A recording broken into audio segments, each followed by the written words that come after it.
तो फ्रेंड्स, बहुत बहुत स्वागत है आपका मेरे चैनल मिस्टिक में। आशा करता हूँ आप सब मज़े में होंगे।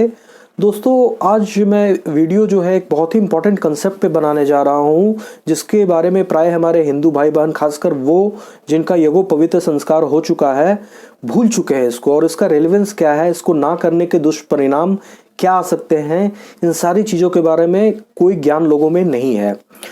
दोस्तों, मैं संध्योपासना की बात कर रहा हूँ। संध्योपासना दो वर्ड संध्या और उपासना को मिला के बनता है। मतलब संध्या के समय जो उपासना की जाती है, ईश्वर की उपासना या जो भी आपके इष्ट देव हैं उनके मंत्रों का जप, या बेस्ट जो फॉर्म है संध्योपासना का वो गायत्री मंत्र का जप होता है।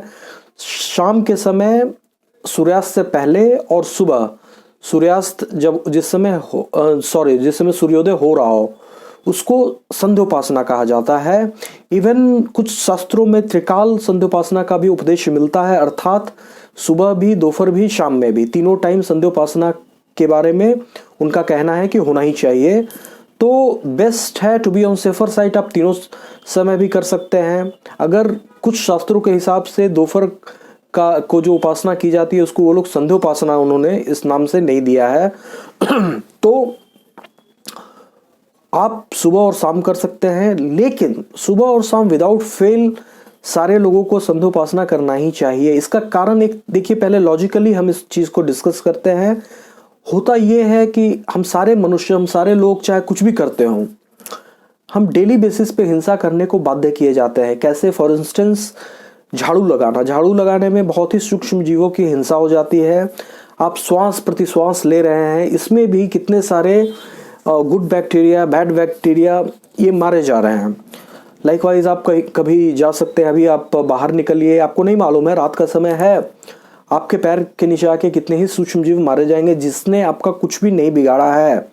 तो ये हिंसा है, और अगर इसका प्रायश्चित ना किया जाए, और ईश्वर से प्रायश्चित का अर्थ आप ऐसे भी समझ सकते हैं, ईश्वर से इस पाप के लिए माफी ना मांगी जाए, ये ना बोला जाए कि हमारे से अनजाने में हो गया है, आगे ना हो ऐसा हमारे में समर्थ दें, तो ये पाप हमारे सर आ जाता है और पापों का फल दुख होता है।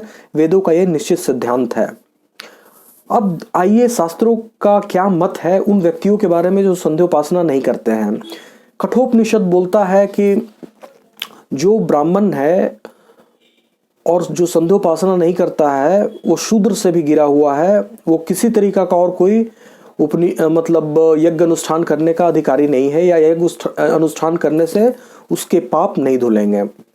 लाइकवाइज का है, कोई बंदा अगर प्रमादवश या आप कह सकते हैं ज्ञानवश किसी एक दिन संध्योपासना करना भूल जाता है, तो प्रायश्चित के रूप में उसे पूरे एक दिन और रात का उपवास रखना पड़ेगा और 10,000 गायत्री मंत्र का जप करना पड़ेगा। इतना कठोर विधान है। अब आप सोचिए, जो लोग लंबे समय से संध्योपासना नहीं कर रहे हैं लेजीनेस के कारण, या जिनको पता ही नहीं है अज्ञान के कारण, उनके लिए क्या प्रायश्चित का विधान हो सकता है शास्त्रों के पास, मैं तो सोच भी नहीं पा रहा हूँ। कितना टफ क्या करना पड़ेगा, आई डोंट नो। तो ये शास्त्रों की आज्ञा है कि प्रायश्चित कैसे किया जाता है जो लोग संध्योपासना से वंचित रह जाते हैं प्रमादवश। अब दूसरी बात है, क्या किसी भी कंडीशन में संध्योपासना को स्किप नहीं किया जा सकता है? इस अगेन कठोपनिषद जो है 3 कंडीशंस देता है। अगर किसी राष्ट्र का ध्वंस हो रहा हो, राजा के हृदय में क्षोभ उत्पन्न हो गया हो, या थर्ड जो है व्यक्ति रोगी हो, इन 3 कंडीशंस में संध्योपासना को स्किप किया जा सकता है। फॉर इंस्टेंस, अभी अर्थक्वेक आ गया, चारों तरफ विनाश हो गया, ऐसे में व्यक्ति को अपना पेट भरने के बारे में वो सोचेगा, भाई कहाँ से हम खाना खाएं, इतने लोग सफ़र कर रहे हैं, उनको कैसे इंस्टेंट रिलीफ दिया जाए, इन सब चीज़ों के बारे में सोचना ज़्यादा ज़रूरी हो जाता है। और अगर नहीं भी चाहेगा तो भी ये करना ही पड़ेगा। तो इस विषम परिस्थिति में संध्योपासना को स्किप किया जा सकता है। अब राजा के चित्त में क्षोभ हो जाना, मतलब जो भी एडमिनिस्ट्रेटिव क्लास है, अगर कोई विषम परिस्थितियों के कारण सपोज करिए कर्फ्यू लगाना पड़ गया, या फिर और भी कोई टफ रूल्स इम्पोज करना पड़ा, इन दैट की सिचुएशन जो है हम ऐसा नहीं भी करें तो ईश्वर हमें माफ़ कर देंगे।